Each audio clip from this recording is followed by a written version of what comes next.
తాకట్టులో ఉన్న బంగారాన్ని విడిపించి ఆ రోజు ఆన్లైన్ ధరకే కొంటుంది కొమ్మూరి గోల్డ్.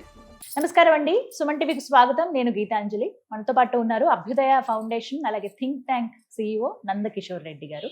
కొన్ని టెంపుల్స్ గురించి రీసెర్చ్ అవి చేస్తున్న క్రమంలో ముఖ్యమైనవి ఇప్పటివరకు మనం తెలుసుకోనివి చెబుతూ ఉన్నారండి. అవి విన్నప్పుడు అందరికీ తెలిస్తే బాగుంటుంది కదా అనే ఉద్దేశంతో ఇలా వీడియోస్ చేయటం ఇదంతా బానే ఉంది. కొన్ని క్వశ్చన్స్ అడుగుతున్నారు, సంతోషం. వాటికి టెంపుల్స్ ద్వారానే ఆన్సర్ ఇస్తున్నారు సార్. అలా తెలుసుకుంటూ ఉన్నారు, వెళ్ళి వస్తూ ఉన్నారు. నేను వివరించే కన్నా నందకిషోర్ గారు అయితే రీసెర్చ్ చేసిన అనుభవంతో వారు ఎక్స్ప్లెయిన్ చేస్తారు. తెలుసుకుందాం, మరి సార్తో మాట్లాడదాం. సార్ నమస్కారం. నమస్తే అండి. చాలా సంతోషం మళ్ళీ కలవడం, వీడియోస్ చేయడం అనేది. సిరీస్ ఆఫ్ వీడియోస్ అందిస్తున్నాం. మీరు చేసే ఈ మహాయజ్ఞంలో నేను కూడా కొంత భాగమైనందుకు. మీరు కొంత కాదండి, మీరే అంత. ఎందుకంటే మీకు ధన్యవాదాలు చెప్పాలి. ఇప్పుడు దాకా మనం 54 ఆలయాలు చెప్పుకోవడం అనేది నిజంగా చాలా థ్యాంక్స్ అండి. 54లో ఎంతమందికి ఎన్ని రకాలుగా ఉపయోగపడ్డాయో, వేల మంది ఆ మెసేజ్లు కానీ అవి చెప్పడం, అది హ్యాపీ కదా సార్. నాకు చాలా సంతోషం అనిపిస్తుంది. మీ ఇన్నేళ్ల శ్రమకి ఒక ఫలితం వస్తూ ఉంది, ఇంకా రావాల్సి ఉంది, వస్తూ ఉంది. దానికి సంతోషపడుతూ మొత్తం అందరి దేవుళ్ళకి దండం పెట్టేసుకోవాలి ఒకసారి. థ్యాంక్ యూ చెప్పుకుంటూ మళ్ళీ మీరు కూడా వెళ్తున్నారు కదా సార్ కొన్ని ప్లేసెస్ కి. అలా అక్కడ కొన్ని డెవలప్మెంట్స్ కోరుకుంటున్నారు వాళ్ళు. మన వంతుగా ఖచ్చితంగా అది కూడా. ఎందుకంటే మేము అనుకున్న టార్గెట్ ఇంకా మాకు ఫినిష్ కాలేదండి. మేము ఒక 35% మేము ఫినిష్ చేసింది. మేము అనుకున్న 1,00,000 గుడుల 1,00,000 సాధన అనేది మా టార్గెట్, మా ఎయిమ్ అది. మేము ఇప్పటి వరకు మేము చేసిన 35,000 ఆలయాలు మాత్రమే. ఇంకా మేము చేయవలసిన 65,000 ఉన్నాయి. సో ఇంకా చెయ్యాలి. 35,000 అనేవి కంప్లీట్ చేశారు. అదేం చిన్న నెంబర్ కాదు సార్. But thank you. ఈ 54 కూడా చాలా పెద్ద నెంబర్. రైట్, మరి ఇవాళ తెలుసుకోబోతున్నటువంటిది నేను ఒకటి విన్నాను సార్. రాజులు, శ్రీకృష్ణదేవరాయల వారు, అలాగే చోళ రాజులు ఎవరైతే ఉన్నారో, తర్వాత వచ్చినటువంటి రాజులు కావచ్చు, వీరందరూ కూడా ఒక రహస్యమైన యాత్రలు చేపట్టేవారు. అది ఇప్పటి వరకు ఎవరికి తెలియదు, కానీ ఆ యాత్రలు ఉన్నాయి. ఇప్పటి తరం వారుగా మనం చేసినా కూడా ఎంతో అద్భుతమైన ఫలితాలను పొందొచ్చు అని విన్నాను. ఇది ఎంతవరకు నిజం? నిజంగా ఆ రహస్యమైనది మాకు చెప్తారా? అంటే మీ పరిశోధనలో ఇవి తెలిసాయా? ఖచ్చితంగా అండి, మీరు ఎక్కడో కరెక్ట్ క్వశ్చన్. ఎందుకంటే ఎంత సీక్రెటివ్ అంటే, ఒక గుప్తము అనే పదాలు వాడేవాళ్ళండి. ఈ గుప్త యాత్రలు, గుప్త దర్శనాలు, ఆ తర్వాత మీకు రహస్య పూజలు. ఇప్పుడు మనం చెప్పిన వాటిల్లో కూడా కొన్ని పూజలు చెప్పేవాళ్ళం. మనము కొన్ని పూజలు, కొన్ని దేవాలయాల్లో చాలా స్పెసిఫిక్ గా ఒక పదం వాడానండి, రహస్య పూజలు అని వాడాను. ఈ రహస్య పూజలు అని వాడిన పదానికి ఎక్కడ కానీ మీకు ఈ పూజలు దేవాలయ లిస్ట్ లో కానీ ఆన్లైన్ వెబ్సైట్ లో కానీ ఉండవండి. రహస్య పూజలు ఇప్పటికీ రహస్య పూజలే, ఎక్కడ ఉండవు. మనకు ఆ దేవాలయంలో పూజారిని కలవడం వాళ్ళ వల్ల మనకు తెలుస్తాయి ఆ రహస్య పూజలు అని. సో ఇది కూడా చాలా రహస్య ప్రక్రియ అండి. చోళుల కాడ నుంచి శ్రీకృష్ణదేవరాయల వరకు కొంతమంది ఋషులు ఎవ్వరికి వాళ్ళకి చెప్పకుండా రాజ పురోహితులతో పాటు ఒక యాత్రకు పోయేవాళ్ళు. ఆ యాత్ర ద్వారా వాళ్ళకి ఎనలేని శక్తి వచ్చేది ఆ యాత్ర చేయడం వల్ల. మళ్ళీ ఆ యాత్ర ఎవరికి చెప్పేటోళ్ళు కాదు. ఎందుకు అంటే అప్పట్లో ఉన్నది ఏంటంటే ఒక రహస్యం అనే దాన్ని. ఎందుకు అంటే ఆ రహస్యానికి ఉన్న శక్తి పోతుంది అని భయపడేవారు. ఏదన్నా ఒక మర్మము, ఒక రహస్యము ఏదన్నా ఉంది అంటే దానికి ఉన్న శక్తిని పోతుంది కాబట్టి ఎక్కడ చెప్పేవాళ్ళు కాదు, కాదు. సో దీంట్లో భాగంగా ఒక శివశక్తి అక్షయ యాత్ర అని ఉండేది, అక్షరేఖ యాత్ర అని ఉండేది. శివశక్తి అక్షరేఖ యాత్ర అంటారు. అంటే ఇది అసలు సైంటిఫిక్ గా మనం కానీ చెప్తే అండి, 79 degrees లాంగిట్యూడ్ టువర్డ్స్ ఈస్ట్ ఏదైతే అక్షయ రేఖ ఉందో ఆ రేఖ పైన కరెక్ట్ గా ఆలయాలు ఉండేవండి.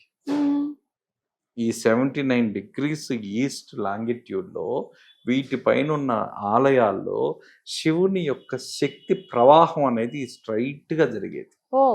ఆ కాలాల్లో ఈ ప్రవాహాన్ని గమనించి ఋషులు ఈ 4 ఆలయాలు కట్టారండి. దాని మీద ఈ 4 ఆలయాలు ఒక ప్యాటర్న్ లో మీరు చూడడం వల్ల అనంతమైన శక్తి వచ్చేది. ఎక్కడ ఏ యుద్ధాల్లో మీరు ఓడిపోయేవాళ్ళు కాదు.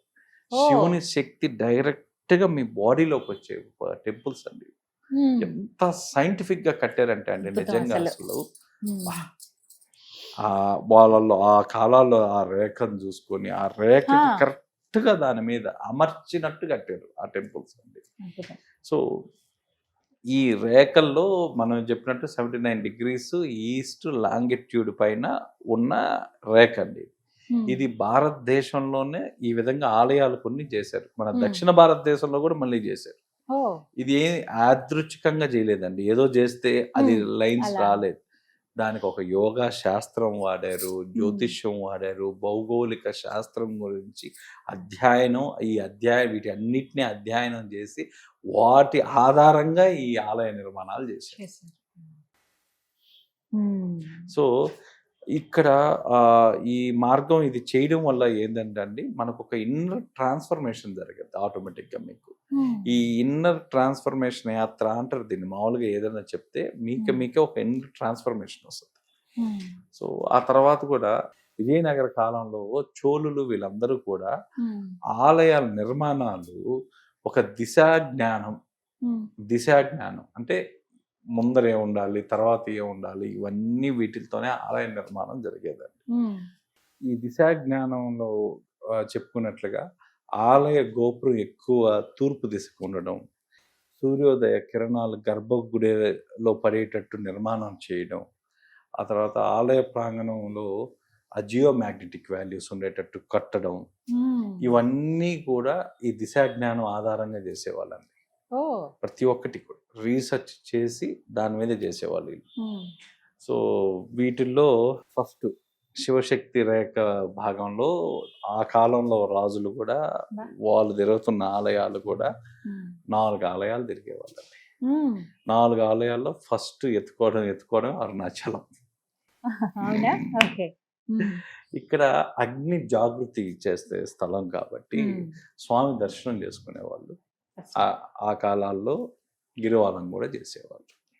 దీంట్లో ఉన్న రహస్యమైన పాయింట్ ఆ విరూపాక్షణ కేవన్ పాయింట్ ఏదైతే ఉందో అక్కడ ఆ పాయింట్ లో కూర్చొని ధ్యానం చేసేసి రాజులను ఆ క్షేత్రంలో కొంతసేపు ధ్యానం చేసిన తర్వాత అక్కడి నుంచి వాళ్ళు మూవ్ అయ్యేవాళ్ళు.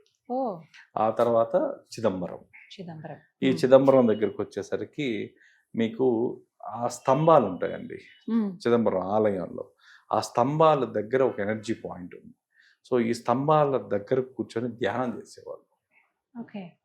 సో మీరు కానీ టెంపుల్ లోపలికి వచ్చినప్పుడు స్తంభాలు ఉంటాయి. ఆ స్తంభాల దగ్గర కూర్చొని అక్కడ ధ్యానం చేస్తే మీ మూలాధారంలో నుంచి ఆ శక్తి వచ్చేది వాళ్ళకి. ఆ తర్వాత 3వ టెంపుల్కి వచ్చేసరికి కాళహస్తి. ఈ కాళహస్తి చూసుకుంటే ఇది ప్రాణశక్తితో సంబంధం ఉన్నది. వాయువు కాబట్టి, వాయులింగం కాబట్టి ప్రాణశక్తితో సంబంధం ఉండేది. ఇక్కడ కూడా గర్భగుడి బయట స్తంభాలు ఉంటాయండి. స్తంభాల దగ్గర కూర్చోవడం అనేది ఒక ఎనర్జీ పాయింట్. ఆ ఎనర్జీ పాయింట్ కానీ చూస్తే మీకు ఇందాక చెప్పినట్టు శ్వాస నెమ్మదించే ప్రదేశం ఏదైనా ఉంది అంటే ఆ ప్రదేశం. ఇవన్నీ అయిపోయేటప్పుడు 4వది ఏదైనా ఉందంటే తిరుమల. ఈ తిరుమలలో కూడా దీన్ని ఏమంటారంటే భక్తి సమర్పణ అంటారు లాస్ట్ లో.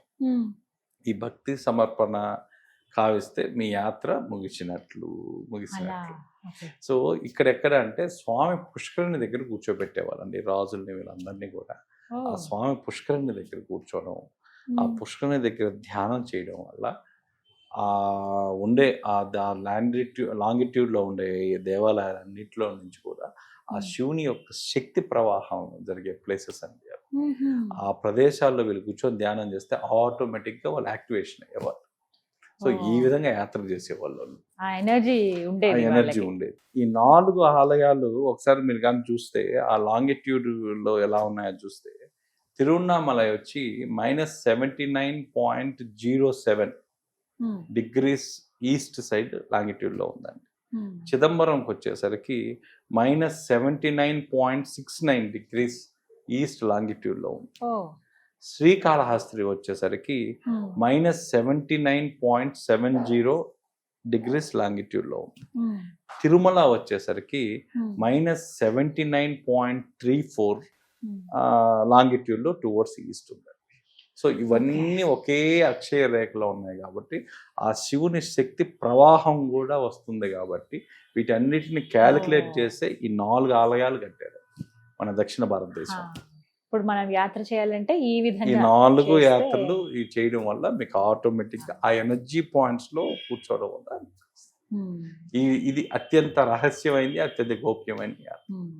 తెలిసిన దేవాలయాలే, తెలిసిన క్షేత్రాలే, కానీ ఇలా కూడా చెయ్యొచ్చు, చేస్తే ఆ కాలంలో రాజులు చేసినటువంటి రహస్యమైన యాత్రలు ఇవన్నీ. అసలు కానీ ఎలా సంపాదిస్తారు సార్ ఇంత ఇన్ఫర్మేషన్?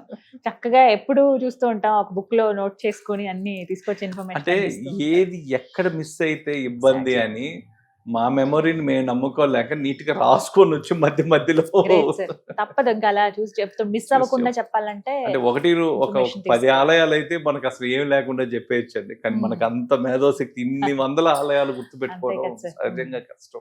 కానీ మనకి ఇది ఒక వరం, మనం చక్కగా రాసుకుని అన్ని తెచ్చుకోవటం అనేది. థ్యాంక్ యూ సార్, చాలా Thanks, sir. ఇన్ఫర్మేషన్ ఇది. నమస్కారం.